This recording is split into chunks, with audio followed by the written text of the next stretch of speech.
கர்த்தருடைய வசனத்தை நாம் கவனிக்க போகிறோம். வார்த்தை பேசப்படும் பொழுது கவனமாய் கவனிக்கணும். ஆவியானவர் நம்மோடு பேசுகிற தேவனாய் இருக்கிறார். ஒவ்வொரு சத்தியமும் வரும் பொழுது ஆண்டவர் எனக்கு தான் சொல்றாரு, என்னோட தான் பேசுறாரு என்பதை நாம் புரிந்து கொண்டு அந்த வசனத்தை அங்கீகரித்து அதுக்கு சாட்சியாக இருக்கணும். ஆமென், அல்லேலூயா. ஸோ வேதத்தில் நான் பல பகுதிகளை படித்து கொண்டு வருகிறேன். அதில் ஆண்டவர் என்னோடு இடைப்பட்ட காரியம் பாருங்க. நேற்று கிட்டத்தட்ட ஒரு 1.5 மணி நேரம் ஸ்தோத்திரம் மாத்திரம் பண்ணிட்டு இருந்தேன். எங்கள் வீட்டில் இருந்த பிள்ளைகளுக்கு தெரியும், நான் அதிகமாக தேவனை ஸ்தோத்தரித்து கொண்டே இருந்தேன். ஆண்டவரே ஸ்தோத்திரம் ஸ்தோத்திரம் ஸ்தோத்திரம். அது ரொம்ப மகிமையாக இருந்தது. அப்போ அந்த நேரத்தில் செய்திக்காக நான் ஆயத்தப்படும் பொழுது நிறைய வசனங்களை நானும் படிச்சுட்டு இருந்தேன், வேதத்தை புரட்டினேன்.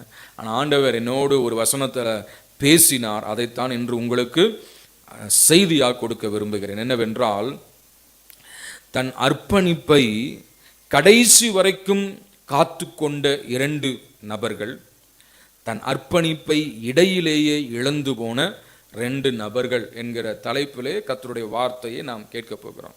அல்லேலூயா. அர்ப்பணிப்பை கடைசி வரைக்கும் காத்து கொண்ட 2 பேர், அர்ப்பணிப்பை பாதியிலேயே விட்டுவிட்ட 2 பேர். இப்படி சொல்லலாம், முடிவு பரியந்தம் நிலைநிற்கிறவனே ரட்சிக்கப்படுவான். கடைசி வரைக்கும் என்ன செய்யணும்? ஆண்டவருக்காக சத்தியத்துக்காக நிற்கிற பிள்ளைகள் ரட்சிக்கப்படுவார்கள். இடையிலே விட்டு விடுகிற பிள்ளைகள் அந்த ரட்சிப்பை இழந்து போவார்கள். ஸோ இதை பற்றி அப்படியே நான் தியானித்து கொண்டிருக்கும் பொழுது முதல்ல என்ன சொல்றேன்னா, அர்ப்பணிப்பை இடையிலே இழந்து போன 2 பேர், தங்களுடைய அர்ப்பணிப்பை இடையிலே இழந்து போன 2 பேர். அதுக்கு முன்பதாக ஒரு ஜெபம் பண்ணி நாம் தியானிக்கலாம். நல்ல பிதாவே, எங்களோடு பேசுங்க, எங்களோடு இடைபடுங்க. வார்த்தையின் மகத்துவத்தை, வார்த்தையின் ரகசியத்தை, வார்த்தையின் ஆழத்தை புரிந்து கொள்ள உதவி செய்யும். வேத வெளிச்சத்தை தாருமப்பா.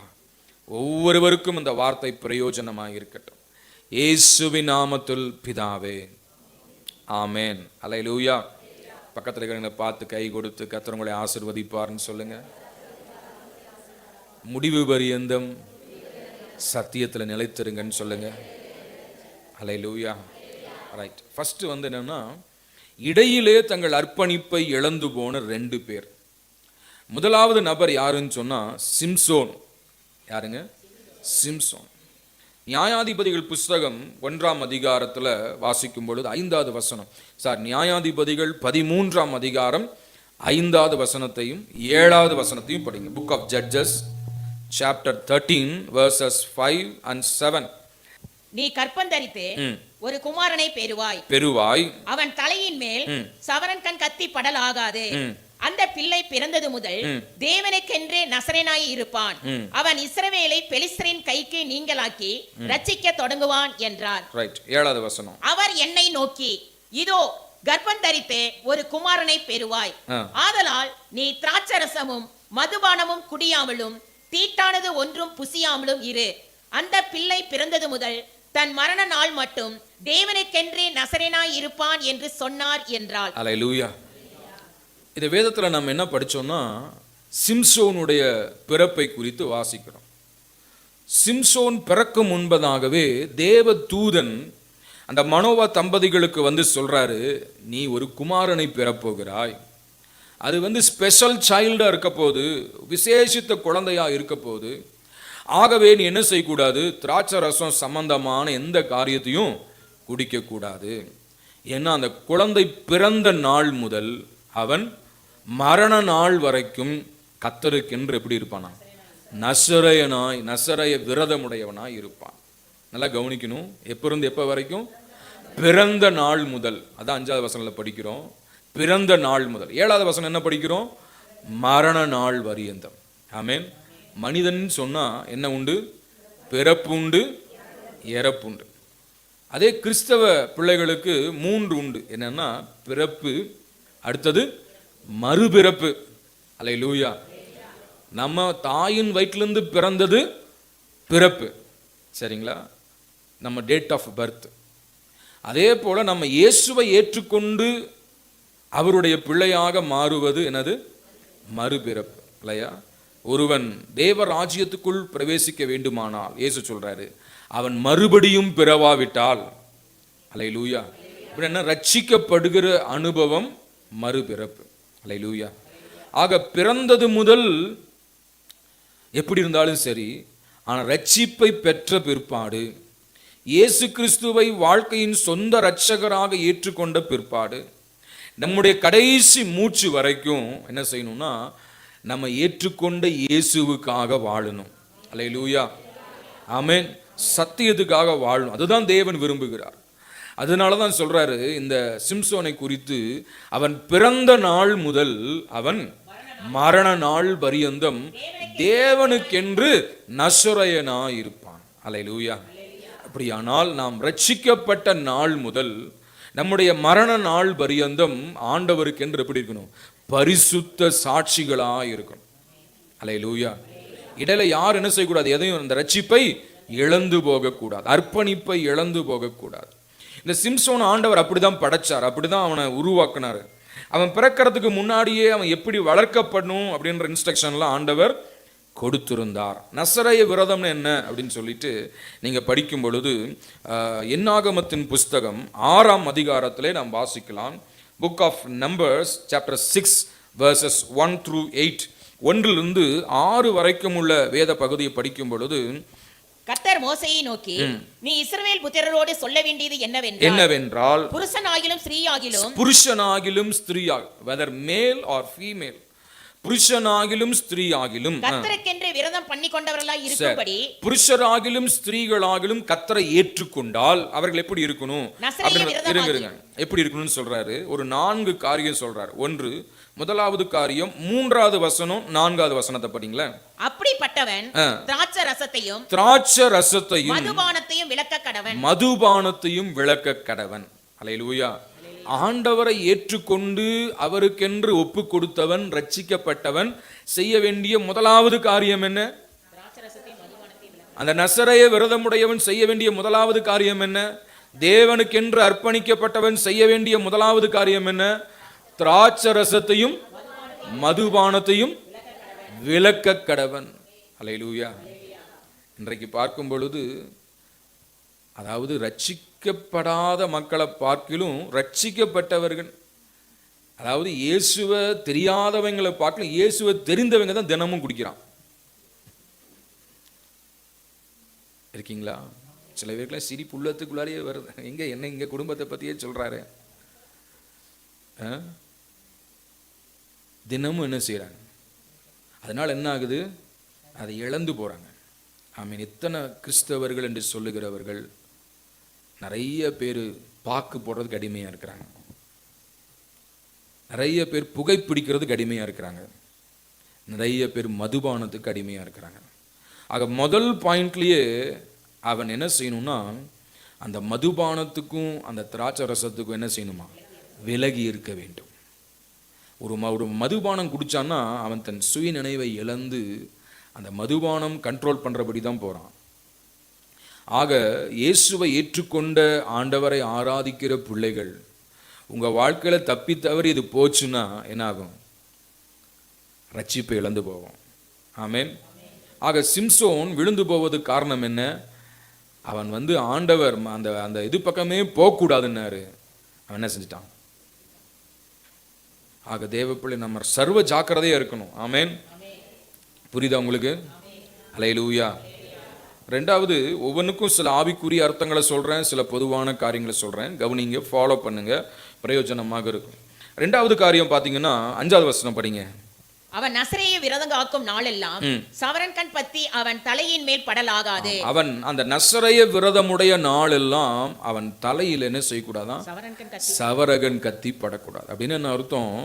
அவன் தன்னுடைய தலையை சிரைக்க கூடாது. அதை என்ன செய்யணும்? அதை தகுதியாய், அதை பரிசுத்தமாய் பாதுகாத்து கொள்ள வேண்டும். அதான் அந்த நசரேய விரதத்துக்குரிய ஒரு அடையாளம். ஆக ஆண்டவருடைய பிள்ளைகள் என்ன செய்யணும்? தலை முடிய கரெக்டாக வைக்கணும். அல்லேலூயா. பெண்கள் நீளமாய் வளர்க்கணும். அதான் இயல்பு சொல்லிக் கொடுக்கிறது நமக்கு.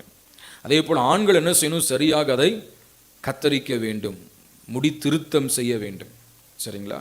இப்படியெல்லாம் நம்ம வாழ்க்கையில் சரியான பாதையில் இருக்கும் பொழுது அந்த ரட்சிப்பு என்ன செய்கிறோம்? காத்து கொள்ளுகிறோம். அல்லேலூயா. 2வது பாயிண்ட் என்னன்னு சொன்னால், அவன் இந்த தலை சவரம் பண்ணக்கூடாது. மூணாவது பாயிண்ட் என்னன்னு சொன்னா 6வது வசனம் 7வது வசனம் படிங்களா. அவன் கர்த்தருக்கென்று விரதம் காக்கும் நாளெல்லாம் யாதொரு பிரேத தண்டையில் போகக்கூடாது. அவன் தன் தேவனுக்கென்று செய்த நசரேய விரதம் அவன் தலைமேல் இருக்கிறபடியால் மரணம் அடைந்த தன் தகப்பனாகிலும் தாயினாலாகிலும் சகோதரனாலாகிலும் சகோதரியினாலாகிலும் தன்னை தீட்டுப்படுத்தலாகாது. சரி, என்ன படி 3வது காரியம் என்னன்னா, அந்த நசரேய விரதம் அவன்கிட்ட இருக்கிறனால என்ன செய்யக்கூடாது, செத்தவங்கிட்ட போகக்கூடாது. அவன் தகப்பனானாலும் தாயானாலும் சகோதரனானாலும் சகோதரியானாலும். இப்போ இது என்ன செய்யலாம், நம்ம மரித்த காரியங்களுக்கு போகலாம் வரலாம். ஆனால் அங்கே நிறைய என்ன செய்வாங்க, சடங்குகள் சம்பிரதாயங்கள் எல்லாம் நிறைய பண்ணுவோம். இதிலெல்லாம் என்ன செய்யக்கூடாது, நம்ம பங்கெடுத்து அதெல்லாம் பண்ணக்கூடாது. சரிங்களா. இப்படி எல்லாம் பண்ணுறதுனால என்ன ஆகும், நம்முடைய ரட்சிப்பை சில நேரங்கள் என்ன செய்யும், இழந்து போக நேரிடும்.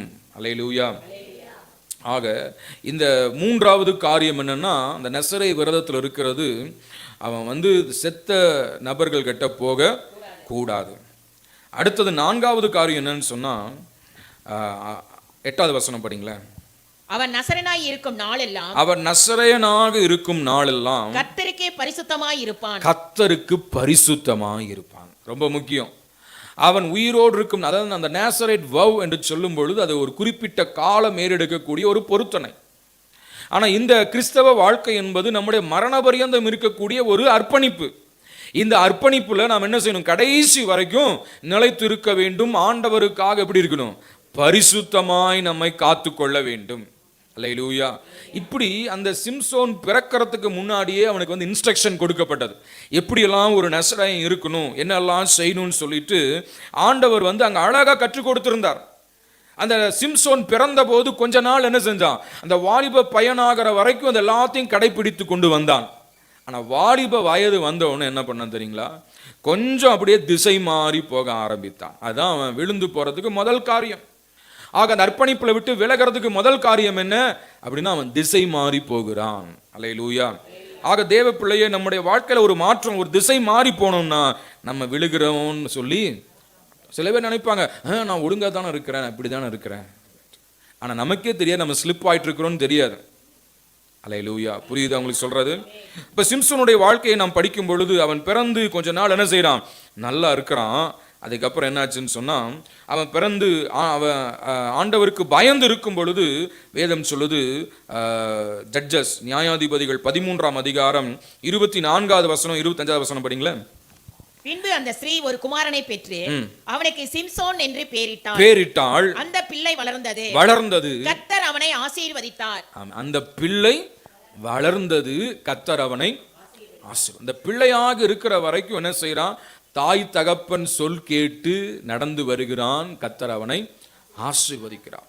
அப்ப ரட்சிக்கப்பட்ட ஆண்டவருடைய பிள்ளைகள் கர்த்தரை ஆராதித்து வசனத்தை கேட்டு ஊழியக்காரர்கள் சொல்லுகிற சத்தியத்தை நீங்க கீழ்ப்படிந்து ஃபாலோ பண்ணும் பொழுது கர்த்தர் என்ன செய்வார், கூட இருப்பார், ஆசீர்வதிப்பார். அல்லேலூயா. அதுக்கு அடுத்த வசனம் படிங்க. அவன் சோராவுக்கும் எஸ்சாவோலுக்கும் நடுவில் உள்ள தானின் பாளையத்தில் இருக்கையில் கர்த்தருடைய ஆவியானவர் அவனை ஏவ துவங்கினார். அல்லேலூயா. கர்த்தர் அவனோடு இருந்தார், கர்த்தர் அவனை ஏவ துவங்கினார். ஆமென். ஆண்டவர் அவனை வழி நடத்தி கொண்டிருக்கிறார். அப்போ பிள்ளையாக இருக்கிற வரைக்கும் என்ன செய்யறான், தாய் தகப்பனுடைய சொல் கேட்டு நடந்து வருகிறான். இப்ப கொஞ்சம் வளர்ந்ததுக்கு அப்புறம் என்ன ஆகுதுன்னு சொன்னா, அதுக்கு அடுத்த அதிகாரத்துல முதல் வசனத்துல நம்ம படிக்கிறோம், 14:1-2 படிங்க. சிம்சோன் திம்னாத்துக்கு போய் திம்னாத்திலே பெலிஸ்தரின் குமாரத்திகளில் ஒரு பெண்ணை கண்டு திரும்ப வந்து தன் தாயையும் தகப்பனையும் நோக்கி, திம்னாத்திலே பெலிஸ்தரின் குமாரத்திகளில் ஒரு பெண்ணை கண்டேன், அவளை எனக்கு கொல்ல வேண்டும் என்றான். சரி பாருங்க, சின்ன பையனா இருக்கும்போது என்ன இருக்கிறான், கீழ்ப்படிந்து இருக்கிறான், ஒழுக்கமா இருக்கிறான், நசரேய விதத்தை காத்து கொண்டு. ஆனா வாலிப வயது வருது, திருமணம் பண்ற வயது வருது. அந்த வயது வரும் பொழுது என்ன செய்யறான், வேலையை காமிக்கிறான், இஷ்டப்படி போறான். ஆமென். இஸ்ரவேல்ல ஏகப்பட்ட பெண்கள் இருக்கிறாங்க. ஆமென். ஆனா இவனுடைய பார்வையெல்லாம் எங்க போகுதுன்னா, பெலிஸ்திய பெண்ணின் மேல போகுது. ஆமென். கவனிக்கிறீங்களா? யார் மேல போகுது? பெலிஸ்திய பெண் மேல போகுது. அதுல ஒரு பெண்ணை கண்டு என்ன செய்யறான், தன் தாய் தகப்பறதுல சொல்றான், நான் ஒரு பிள்ளைய பார்த்துருக்கிறேன், அந்த பிள்ளைய தான் என்ன செய்யணும், கல்யாணம் பண்ணணும். அப்போ ஆண்டவர் என்ன சொல்றாருன்னா, இஸ்ரவேல்ல அதாவது ரட்சிக்கப்பட்ட தேவ பிள்ளை ரட்சிக்கப்பட்ட பெண்ணை விவாகம் பண்ணா நல்லது. ஆனா இவன் என்ன செய்யறான், புறஜாதியில் இருக்கிற அந்நிய ஜாதியில் இருக்கிற ஆண்டவருடைய எல்லைக்கு வெளியே இருக்கிற அந்த பெண்ணை என்ன செய்யறான், போய் பார்க்கறான். ஒரு பெண்ணை பார்த்தவன் அவன் வாழ்க்கையில் என்னாச்சுன்னா அந்த பாவத்திலேயே அடிமையாயிட்டான். ஆமேன். அவனுடைய உள்ளத்தில் இருக்கிற என்ன இப்படியாவது அவளை என்ன செய்யணும், திருமணம் பண்ணும். வீட்டில் நச்சரித்து அப்பா அம்மாவை அழைச்சிட்டு போகிறான். போகிற வழியில் என்னாச்சுன்னா ஒரு பால சிங்கம் அவனுக்கு எதிர்பட்டு வருது. என்னதுங்க, பால சிங்கம், ஒரு சிங்கம் வருது எதிர்த்து. இவன் என்ன செய்கிறான், போராடி அந்த சிங்கத்தை என்ன செய்கிறான், கொன்று அந்த காரியத்தை அப்பா அம்மாட்ட சொல்லவே இல்லை. இந்த மாதிரி பாருங்க, அந்த பெண் மீது வைத்த ஆசையினால சில விஷயங்களை சொல்றான், சில விஷயங்களை மறைக்கிறான். அப்ப என்ன ஆகுது, வாழ்க்கையில தடுமாற்றங்கள் வருகிறது. புரியுதா? அப்ப அர்ப்பணிப்புல இருந்து என்ன செய்யறான், விலகுறான். அவனுக்கு எல்லாம் நல்லது மறந்து, நான் என்ன தப்பு பண்ணிட்டேன், நான் நல்லது தானே பண்றேன், நான் கல்யாணம் தானே பண்றேன். ஆனா அந்த கல்யாணம் என்ன செய்யுது, கொஞ்சம் ஸ்லிப்பாக வைக்குது, திசை மாற வைக்குது. அல்லேலூயா. அந்த விலங்கு அந்த ஒரு சிங்கத்தை கொல்றான். திரும்பி வரும்பொழுது திரும்ப அந்த வழியில் அவன் போகும்போது செத்துப்போன சிங்கம் எப்படி இருக்குன்னு பார்க்கலான்னு போறான். ஆண்டவருடைய கட்டளை என்ன, செத்த பிரேதத்துல போகக்கூடாது. ஆனா இவன் என்ன செய்யறான், என்ன பண்ணுதுன்னு பார்க்கலான்னு போய் பார்க்கறான். அங்க செத்த சிங்கத்துக்குள்ளார ஒரு தேன் கூடு கட்டியிருக்கு. அந்த தேனை எடுத்து என்ன செய்யறான், சாப்பிட்டு அப்ப என்ன ஆகுது, அவன் தன்னை தீட்டுப்படுத்துகிறான். அல்லேலூயா. அந்த சாப்பிட்டு என்ன செய்யறான், அப்பா அம்மாட்ட கொண்டு வந்து கொடுக்குறான். அவங்களும் சாப்பிட்டாங்க. ஆனா எங்கிருந்து வந்தது என்ன செய்யல, சொல்லல, விட்டுட்டாங்க. அவங்களும் விட்டுட்டாங்க, இவனும் சொல்லல. ஆக தேவ பிள்ளையை இப்படிதான் ஒரு காரியம் என்ன செய்யும், அடுத்த காரியத்துக்குள்ள, ஒரு பாவம் அடுத்த பாவத்துக்குள்ள வழி நடத்தும், ஒரு தவறு அடுத்த தவறுக்குள்ள வழி நடத்தும். இப்படி அவன் பண்ணி அவன் என்ன செய்யறாங்க, நிறைய பிரச்சனைகளை அவன் வாழ்க்கையில சந்திக்கிறான். காரணம் என்ன, அர்ப்பணிப்புலேருந்து விலக ஆரம்பிக்கிறான். அதெல்லாம் எக்ஸ்பிளைன் பண்ணி சொன்னா நேரம் பத்தாது. ஆக நான் வேகமாக போக விரும்புகிறேன். அடுத்தது பாருங்க, ஒரு பெண்ணை விவாகம் பண்ணவன் என்ன செய்யறான், அந்த பெண் அவனுக்கு மறுக்கப்படுகிறாள். மறுக்கப்பட்டவன் என்னாச்சு, அவன் வேற ஒரு பெண்ணை நாடி போகிறான். சரிங்களா? அந்த வசனத்தை உங்களுக்கு காண்பிக்கிறேன் பாருங்க. நியாயாதிபதிகளின் புஸ்தகம் 16ஆம் அதிகாரம் எடுத்துக்கிறேன். பைபிள் எல்லாம் திருப்பி பாருங்க, அப்பதான் உங்களுக்கு இது புரியும். ரைட், 16ஆம் அதிகாரம் 1வது வசனத்தை படிங்களா. பின்பு சிம்சோன் காசாவுக்கு போய் அங்கே ஒரு வேசியை கண்டு அவளிடத்தில் போனான். இப்போ என்ன ஆகுது, அப்படியே உன்னுடைய அர்ப்பணிப்பு மாறிட்டே இருக்கு. முதல்ல ஒரு பெண்ணை பார்த்தான், விவாகம் பண்ணணும்னு நினைச்சான். ஆனா அங்க நடந்த சில காரியங்களால் என்னாச்சு, அந்த பெண் வேறு ஒருவனுக்கு கொடுக்கப்பட்டாள். உடனே இவனுக்கு ஆத்திரம் என்ன செய்யறான், அந்த அந்த அந்த குடும்பத்தை அழிச்சவங்களெல்லாம் இவன் கொன்று போடுறான். அதுக்கப்புறம் பார்க்கும் பொழுது சிம்சோன் அந்த பெண் கிடைக்காதபடியினாலே சிம்சோன் காசாவுக்கு போய் அங்கே ஒரு வேசியை கண்டு. இவன் யாருங்க, இவன் யாரு, நசரே விரதமுடையவன். பிறந்த நாள் முதல் மரண நாள் வரைக்கும் எப்படிப்பட்டவனா இருக்கணும், நசரேயனா இருக்கணும், பரிசுத்தமா இருக்கணும். அதே போல ஒரு கிறிஸ்தவன் ஆண்டவரை ஏற்றுக்கொண்ட பிள்ளை எப்படி இருக்கணும், இயேசுவை ஏற்றுக்கொண்டதிலிருந்து மரண பரியந்தம் அல்லது இயேசுவின் வருகை பரியந்தம் எப்படி இருக்கணும், பரிசுத்தமா இருக்கணும். ஆனா இப்ப எங்க போறான், ஒரு வேசி இடத்துக்கு. அவன் கண்கள் எதை பார்க்குது, இச்சைகளை பார்க்கிறது. அவனுடைய சரீரம் பாவத்தை நாடுகிறது. அர்ப்பணிப்புலேருந்து கொஞ்சம் கொஞ்சமா விலகிட்டே இருக்கிறான். என்னை கேட்கிற தேவ பிள்ளையே, பரிசுத்தத்தை தெய்வ பயத்தோட பூரணப்படுத்தணும். ரட்சிப்பை நம்ம மண்பாண்டத்துல பெற்றிருக்கிறோம். ஆண்டவர் இந்த மண்ணுக்குள்ள ரட்சிப்பை வச்சிருக்கு. நாம எல்லாம் மண் பானைகள். இந்த மண் பானைக்குள்ள என்ன வச்சிருக்கிறாருங்க, விலையேற பெற்ற பொக்கிஷமாகிய ரட்சிப்பை வச்சிருக்கிறார். ஆக இந்த மண் பானை என்ன செய்யணும், பத்திரமாய் பாதுகாத்து கொள்ள வேண்டும்.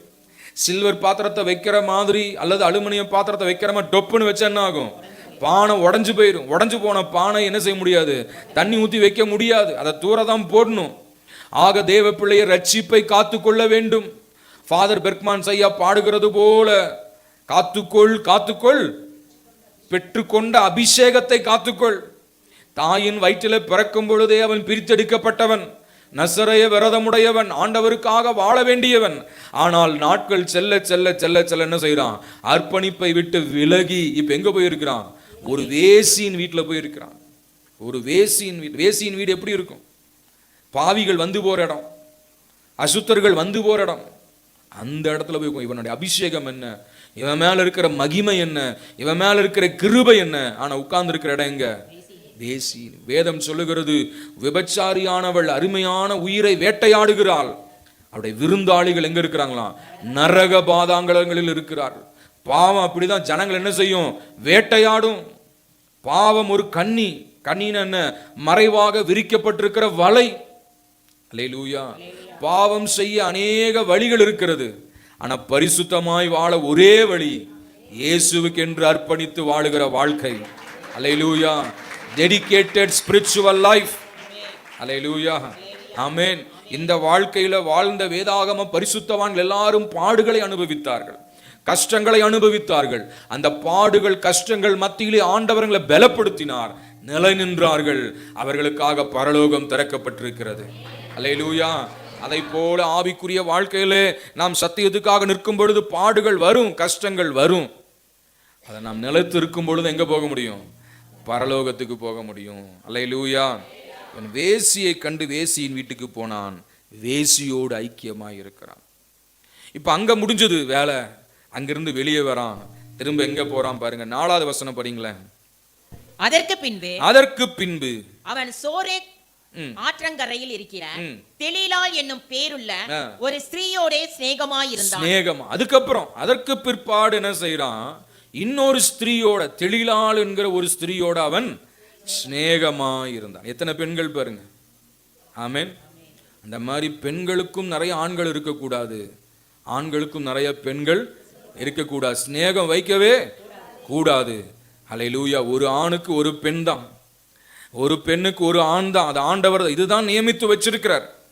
ஆனால் இந்த நசரேய விரதமுடைய அபிஷேகம் பெற்று ஆண்டவருக்காக அர்ப்பணிக்கப்பட்டவன் யாரோட சிநேகமா இருந்தானா? தெலீலாள் என்னும் ஒரு ஸ்திரீயோடு அவன் சிநேகமாயிருந்தான். அதெல்லாம் அவனுக்கு தப்பாவே தெரியல, நான் ஒழுங்காத்தானே இருக்கிறேன்னு தெரியும். ஆனா ஆண்டவருடைய நம்முடைய பார்வையில் எல்லாம் பார்க்கும்போது எப்படி தெரியும்?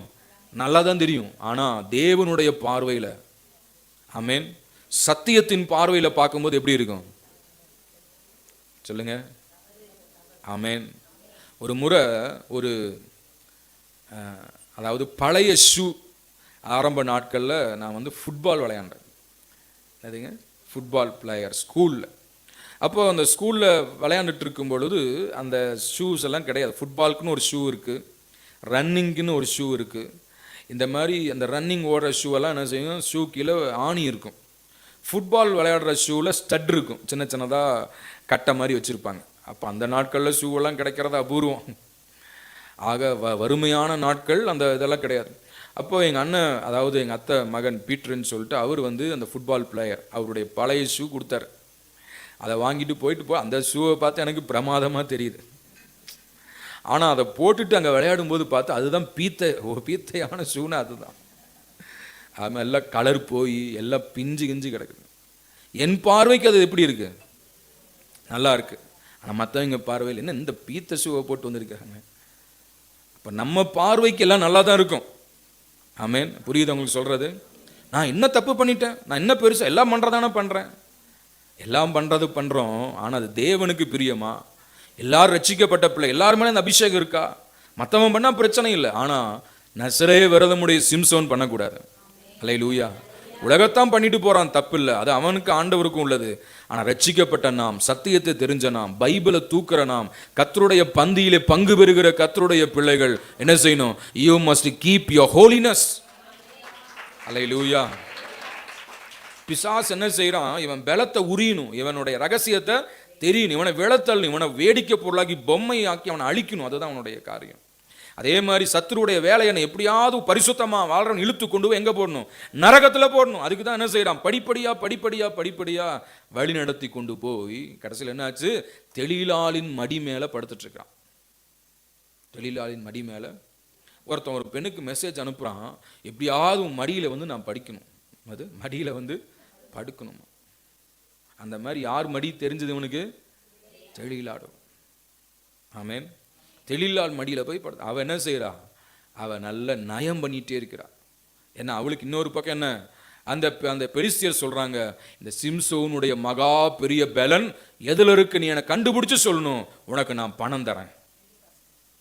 ஆமேன். அப்போ அவள் உண்மையான அன்பு கூறல. அவளுடைய நோக்கமெல்லாம் என்ன? பணம். பணம் வேணும் அவளுக்கு. அதனால என்ன செய்கிறா? நடிச்சு, உண்மையாக இருக்கிறது போல நடிச்சு நடிச்சு நடிச்சு நயம் பண்ணிகிட்டே இருக்கிறா. அவன் நச்சிட்டே இருக்கிறா. அந்த நச்சு தாங்க முடியாதபடி வேதம் சொல்லுகிறது, சாகத்தக்கதாக அவனுடைய ஆத்துமா व्यसனம் அடைந்து. 16 படிங்க. இப்படி அவனை தினம் தினம் தன் வார்த்தைகளினாலே நெருக்கி அலட்டி கொண்டு இருக்கிறதினால் சாகத்தக்கதாய் அவன் ஆத்துமா விசனப்பட்டு. சரி, இப்ப பாவத்தின் மேல பாவம் அதிகமாக அதிகமாக அதிகமாக அவனுக்கு என்ன ஆகுது? வாழலான்ற நம்பிக்கையே போயிருச்சு. ஆண்டவருக்காக ஜீவிக்கலான்ற அந்த எண்ணமெல்லாம் போயிருச்சு. அல்லேலூயா. பரிசுத்தமா வாழலான்றெல்லாம் போயிருச்சு. ஆரம்பத்துல சிங்கத்தை கொன்றவன், ஆரம்பத்துல பெரிய பெரிய காரியங்களை செஞ்சவன், 300 நரிகளை ஒன்னா பிடிச்சவன், அதே போல ஒரு பச்சை தாடை எலும்பு எடுத்து 1000 பேரை கொன்றவன், இப்ப என்ன ஆயிருச்சு? பாவம் செய்ய செய்ய செய்ய செய்ய அவன் நினைக்கிறான், இனி நான் வாழ்ந்து என்ன பயன்? அந்த பாவம் நடத்தி கொண்டு போகுது. தேவ பிள்ளையே, புரியுது உங்களுக்கு? ஆண்டவர் வந்து நம்மை சாவதற்காக அழைக்கல, அவருக்காக வாழ்ந்து பரலோகம் போக தான் அழைச்சிருக்கிறார். ஆனா அந்த பாவம் என்ன ஆகுது பாருங்க, அந்த அர்ப்பணிப்பை விட்டு அவனை திசை மாற வச்சு, அவன் எங்கெங்க போகக்கூடாது, எதை செய்யக்கூடாது எல்லாத்தையும் செய்ய வச்சு, கடைசியில அவன் என்ன செய்யறான்? சாகத்தக்கதாக அவன் ஆத்துமா என்னாச்சு? व्यसனப்பட்டு அவன் தன் இருதயத்தை எல்லாம் வெளியே சொல்லிட்டான். எல்லாத்தையும் என்ன செஞ்சுட்டான்? சொல்லிட்டான். என் பலன் எதில் இருக்குன்னு சொல்லிட்டான். உடனே என்னாச்சு தெரியுமா? அந்த ராத்திரியில அந்த தெளிலா என்ன செஞ்ச, அவனை மடியில படுக்க வச்சு ஒருவனை கூப்பிட்டு 19வது வசனம் 16-19. ஒருவனை அழைத்து அவன் தலைமயிரின் 7 ஜடைகளை சிறைப்பித்து அவனை சிறுமைப்படுத்த தொடங்கினாள். அவன் பலம் அவனை விட்டு நீங்கிற்று. கல்யாணமான எந்த மனைவியாவது புருஷனை மடியில படுக்க வைக்கிறீங்களா? அந்த மாதிரி அன்பு இருக்கா வீட்டில்? கேட்குறேன் நான். சான்ஸே இல்லை. ஆமேன். சண்டையும் முறைப்பும் வாக்குவாதமாக தான் இருக்கு. இந்த மாதிரி உங்கள் வீட்டில் கணவனோடு மனைவி ஐக்கியமாக இருங்க. அல்லேலூயா. மனைவி கணவனோடு ஐக்கியமாக இருங்க. அல்லேலூயா. அது தப்பே கிடையாது. ஆமேன். ஆண்டவர் கொடுத்திருக்கிற அந்த புனிதமான ஒரு வாழ்க்கை உறவு. ஆமேன். அதான் குடும்பம். ஆக கணவனோடு மனைவி ஐக்கியமாக இருங்க, மனைவியோட கணவன் ஐக்கியமாக இருங்க. ஆனால் இவன் எங்கே போய் படுத்திருக்கிறான்? தெளிலால் என்கிற ஒரு வேசியின் மடியில் போய் படுத்திருக்கிறான். அந்த வேசி என்ன செஞ்சு அவனை தூங்க வச்சு அவன் எல்லா தலைமயிரையும் அவன் ஜடையெல்லாம் சிறைப்பித்து 7 ஜடைகளையும் சிறைப்பித்து அவனை சிறுமைப்படுத்து. எல்லாம் அபகரிச்சாச்சுன்னு என்ன ஆகும்? அவனை மொட்டை அடிச்சிட்டா. எல்லாம் போச்சு, மொட்டை ஆயிட்டான். அது மாத்திரமல்ல, அடுத்த வசனம் சொல்லுது, இருங்க அந்த 19வது வசனம் கடைசி வரி, அவன் பலன் அவனை விட்டு நீங்கிற்று. பலன் என்ன? பரிசுத்த ஆவியானவர் விலகிவிட்டார். God departed from Samson. விலகினார். 30வது வசனம், 20வது வசனம். அப்பொழுது அவள், சிம்சோனே, பெலிஸ்தர் உன்மேல் வந்து விட்டார்கள் என்றாள். அவன் நித்திரை விட்டு விழித்து கர்த்தர் தன்னை விட்டு விலகினதை அறியாமல் எப்போதும் போல உதறி போட்டு வெளியே போவேன் என்றான். பாருங்க, அவனுக்கு ஆண்டவர் தன்னை விட்டு விலகினதே தெரியல. சில பேர் நினைச்சுக்க, நான் தப்பு பண்ண ஆண்டவர் கூடவே இருக்கிறேன்னு. இல்லைங்க, ஆண்டவர் ஜென்டில்மேன். ஆமேன். சொல்லாம கொள்ளாம போயிடுவார். அல்லேலூயா. ஆண்டவர் விலகினது தெரியல. ஆண்டவர் விலகினது தெரியாம நினைக்கிறேன் எப்பொழுதும் போல நான் போவேன்னா என்னாச்சு? சத்துருக்கள் பிடிச்சிட்டாங்க, பலனெல்லாம் போச்சு. அவன் பிடிச்ச உடனே என்ன பண்ணிட்டாங்க? கண்ணை நோண்டிட்டாங்க, கண்ணை பிடுங்கிட்டாங்க. என்னாச்சுங்க? கண்ணு போயிடுச்சு. கண்ணு போனதுக்கப்புறம் எங்கே ஓடுறது, எங்கே தப்பிக்கிற? அப்போ பிசாசு பிடிச்சா என்ன ஆகும்? கண்ணை நோண்டிடுவான். சத்துரு கண்ணதை எடுத்துருவான். சத்தியத்தை பார்க்க முடியாது. ஆண்டவரை கண்களை பிடுங்கி விட்டான். அவ்வளவுதான். அதுக்கப்புறம் இவன் என்ன செய்ய, ஒன்றும் பண்ண முடியாது. ஆமென். தேவ பிள்ளையே, சத்தியத்தை விட்டு விலகணும். ஆவிக்குரிய கண் இருள் அடைஞ்சிரும். கர்த்தரை பார்க்க முடியாது. கடைசி என்ன தெரியுங்களா? அவன் அந்த தற்கொலை பண்ணி செத்தான்றது அடையாளம். ஆமென். தன் உயிரை தானே போக்கினான். எப்படி போக்குனான்? சுவத்தை பிடிச்சி தள்ளி, தூணை பிடிச்சி தள்ளி, விருத்த சனம் இல்லாத பெலிஸ்தீரோட தான் சாவுக்கு தானே காரணமாயிட்டான். புரியுது உங்களுக்கு? அல்லேலூயா. எப்படிப்பட்டவன்? பிறக்கும்போது, பிறந்த நாள் முதல் கடைசி வரைக்கும் நசரேயனா இருக்கணும்னு ஆண்டவர் தெரிந்தெடுத்தார். அவனை கொண்டு அவனுக்காக பெரிய திட்டங்கள் எல்லாம் வச்சிருந்தாரு. அவனை கொண்டு ஒரு பெரிய ரட்சிப்பை கொண்டு வரணும் வச்சிருந்தார். ஆனா அவனும் என்ன செஞ்சான்? அவன் பெரியவனான போது தன் மனம் போன போக்குல போய், அதே மாதிரி ஆரம்பத்தில் ரட்சிக்கப்பட்டு ஆண்டவரை ஏற்றுக்கொண்டு வரும் பொழுது ஆண்டவரேன்னு இருப்போம். கொஞ்சம் வசனம் தெரிஞ்சு, கொஞ்சம் சத்தியம் தெரிஞ்சு, கொஞ்சம் வளர்ந்ததுக்கு அப்புறம் மனம் போன போக்குல போய், ஆமென், தெளிலால் மடியில படுக்கிற மாதிரி இருந்துச்சுன்னா என்ன ஆகும்? ஆவியானவர் விலகி விடுவார். அர்ப்பணிப்புலேருந்து விலகுனா கர்த்தர் விலகிட்டாரு. அந்த சிம்சோன் என்ன செஞ்சான்? தன் சாவுக்கு தானே காரணமாகிவிட்டான். அவன் பாதியில இழந்து போனான். அர்ப்பணிப்புல விலகி போனான். அவனுடைய முடிவு பரிதாபமான ஒரு முடிவு. அல்லேலூயா. ஆக அர்ப்பணிப்பு என்ன செய்யக்கூடாது? இழந்து போக கூடாது. பாருங்க, ஒரு பாயிண்ட் தான் சொல்லியிருக்கிறேன். இதுக்கே எவ்வளவு நேரம் ஆகி போச்சு. இன்னும் அர்ப்பணிப்பு இழந்து போன இன்னொருத்தர் இருக்கிறான். அவன் பேர் என்ன? சால். கிங் சால், சவுல் ராஜா. அந்த சவுல் ராஜாவை ஆண்டவர் என்ன செஞ்சாரு? தெரிந்து கொண்டார். இஸ்ரவேலர் எல்லாரும் ஒரு ராஜா வேணும்னு கேட்ட பொழுது என்ன பண்ணாரு? கர்த்தர் சவுலை அவர்களுக்கு ராஜாவாக கொடுத்தார். அந்த சவுல் ஆரம்ப நாட்கள் என்ன செஞ்சான்? கர்த்தருக்கு பயந்திருந்தான். ஆவியானவர் அவனை ஏவ துவங்கினார். கர்த்தர் அவனோடு கூட இருந்தார். அவன் அபிஷேகம் பண்ணாரு. ஒரு நல்ல ராஜாவாக இருந்தான். ஆமென். 1 சாமுவேல் 10ஆம் அதிகாரம் 1வது வசனம் படிங்க சீக்கிரம். அப்பொழுது சாமுவேல் தைல குப்பியை எடுத்து அவன் தலையின் மேல் வார்த்து அவனை முத்தம் செய்து, கர்த்தர் உன்னை தம்முடைய சுதந்திரத்தின் மேல் தலைவனாக அபிஷேகம் பண்ணினார் அல்லவா? ஆமென்.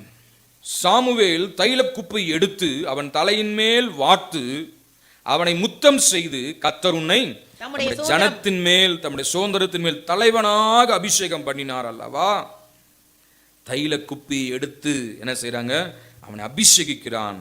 6வது வசனத்துல படிக்கிறோம், அப்பொழுது கர்த்தருடைய ஆவியானவர் உன்மேல் இறங்குவார். அவன் சாமுவேல் விட்டு போறான்.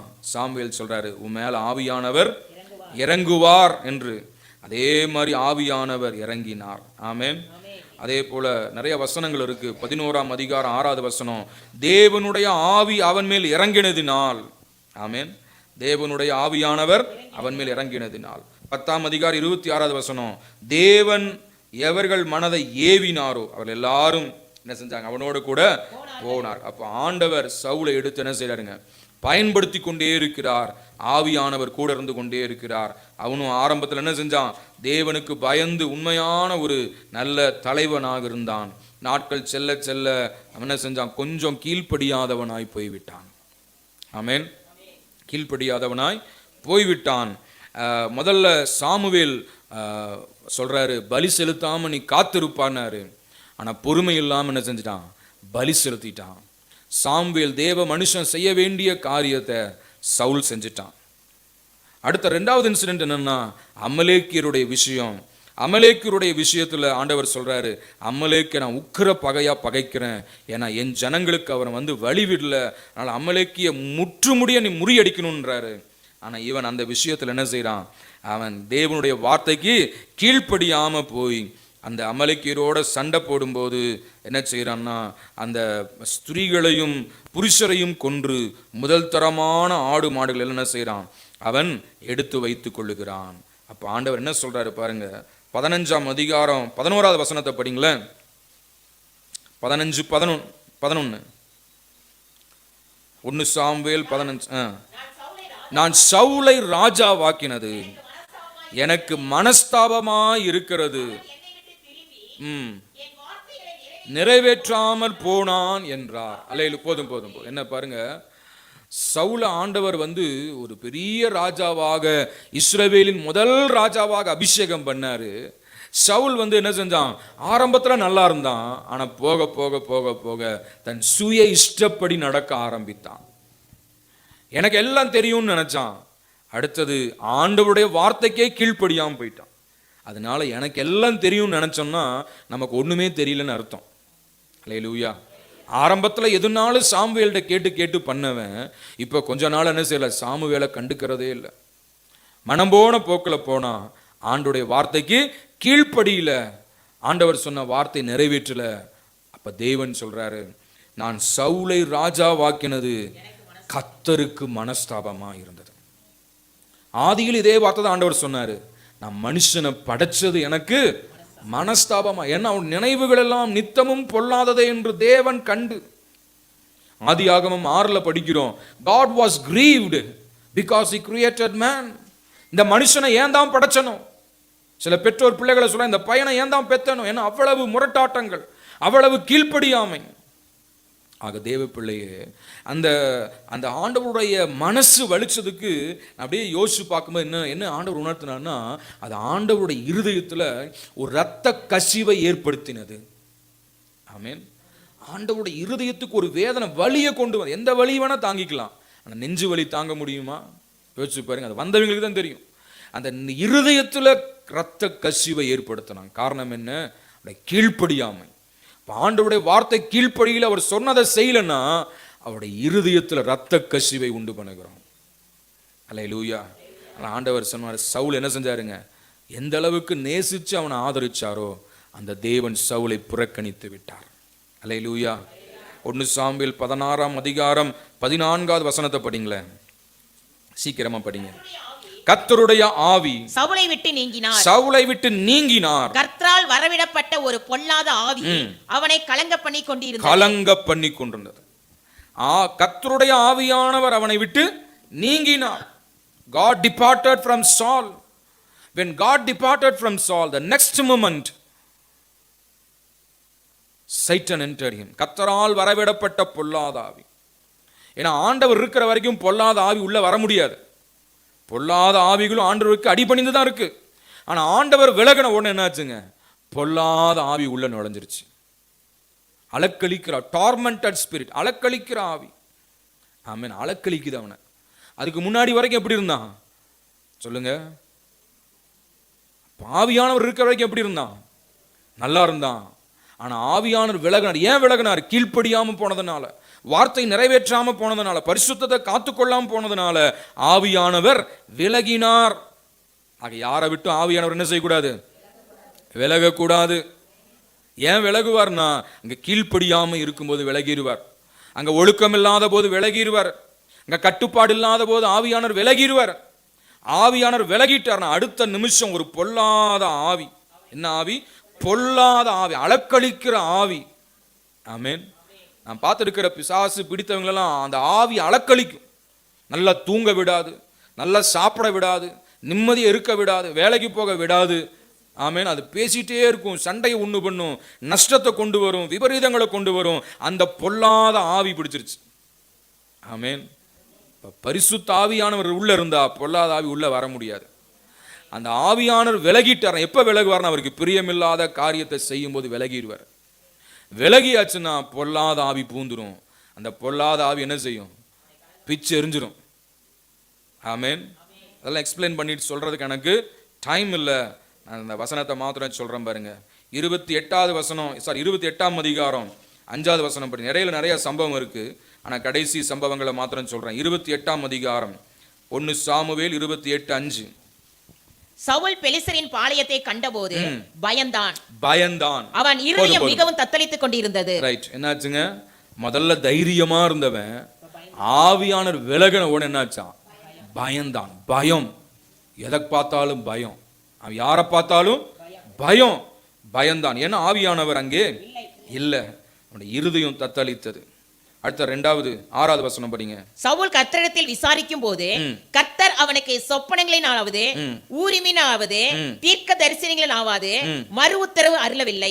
2வது காரியம், அவன் ஜெபம் பண்றான். ஜெபத்துக்கு என்ன வரல? பதில் வரல. சுவர் அடைக்கப்பட்டு விட்டது. ஆண்டவர்கிட்ட எந்த பதிலும் என்ன செய்யல, வரல. ஆண்டவரை விட்டு விலகுனா, ஆவியானவர் விலகிட்டார்னா ஜெபத்துக்கு என்ன வராது, பதில் வராது. ஜெபத்துக்கு பதில் வரலன்னா அடுத்து என்ன செய்யறான்னா ஜோசியரையும் குறி சொல்லுகிறவர்களையும் நாடி போகிறான். யாரை தேடி போறான்? அஞ்சனம் பார்க்கிற ஒரு ஸ்திரியை தேடி போகிறான். போதும் படிக்க டைம்ல அஞ்சனம் பார்க்கிற குறி சொல்லுகிற ஸ்திரியை. இன்னைக்கு அப்படிதான் நிறைய பேரு ஜெபிக்கிறது இல்ல, ஜெபத்துக்கு வரதில்ல.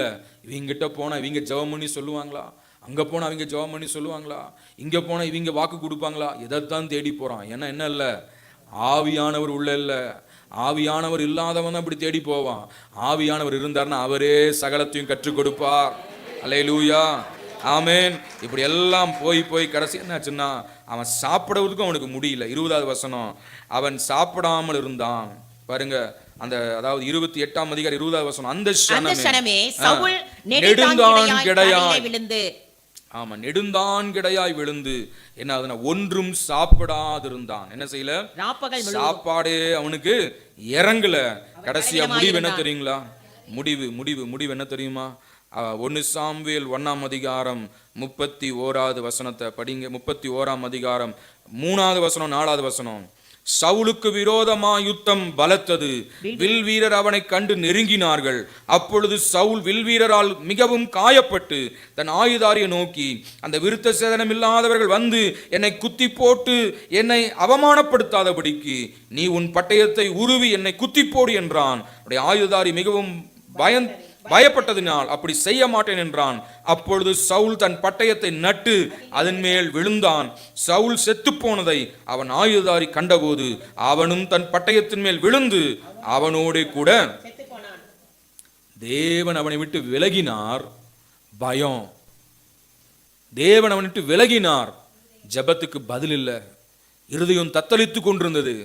அஞ்சனம் பார்க்கிற ஸ்திரியை தேடி போனா, சாப்பிட முடியல, யுத்தத்துல ஜெயம் பெற முடியல, காயப்பட்டான். அவ்வளவுதான். என்னாச்சு, இனி நான் பிழைக்க மாட்டேன், செத்து போறேன்னு சொல்லி நாண்டு கொண்டு பட்டயத்தை நட்டு அதன் மேல் விழுந்து மரித்து போனான்.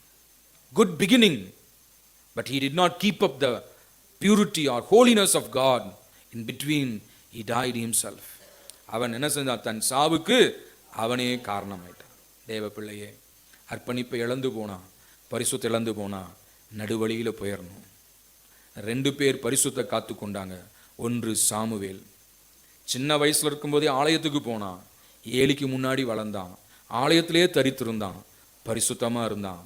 கடைசி வரைக்கும் ஆண்டவர்கிட்ட என்ன செய்யல, விலகல. அவருடைய முடிவு சந்தோஷமான முடிவு. அல்லேலூயா. அடுத்தது யோவான் ஸ்நானகன். பிறக்கும் பொழுதே பரிசுத்த ஆவியால் நிரப்பப்பட்டு பிறந்தவன். அவன் ஜீவன் வரைக்கும் சத்தியத்துக்காக நின்றான். 2 பேர் கடைசி வரைக்கும் அர்ப்பணிப்பை காத்து கொண்டார்கள். அது யாரு? சாமுவேல், யோவான் ஸ்நானகன். 2 பேர் அர்ப்பணிப்பை இழந்து போனார்கள். அவர்கள் யாரு? சிம்சோன், சவுல். ஆக தேவ பிள்ளையே, அர்ப்பணிப்பை காத்து கொள்ளுகிற கூட்டத்தில் இருக்க போகிறோமா, அல்லது அர்ப்பணிப்பை பாதியிலேயே இழந்து போகிற கூட்டத்தில் இருக்கிறோமா? உங்கள் முன்பதாக இந்த சத்தியத்தை வைக்கிறேன். உங்களுக்கு பிரியமானதை தெரிந்து கொள்ளுங்கள். என்னுடைய விருப்பம் எல்லாம் கடைசி வரைக்கும் பரிசுத்தத்தை காத்துக்கொள்ள வேண்டும். இந்த சபைக்கு வருகிற ஒருவராவது பாதியில இழந்து போகக்கூடாது, கடைசி வரை காத்துக்கொள்ள வேண்டும் என்று விரும்புகிறேன், ஜெபிக்கிறேன். அதற்காக ஆண்டவருடைய தயவை நாடுகிறேன். கர்த்தர் உதவி செய்வார் என்று விசுவாசித்து இந்த வார்த்தை நிறைவு செய்கிறேன். கர்த்தர் நாம மாத்திரம் மகிமைப்படுவதாக. ஆமென்.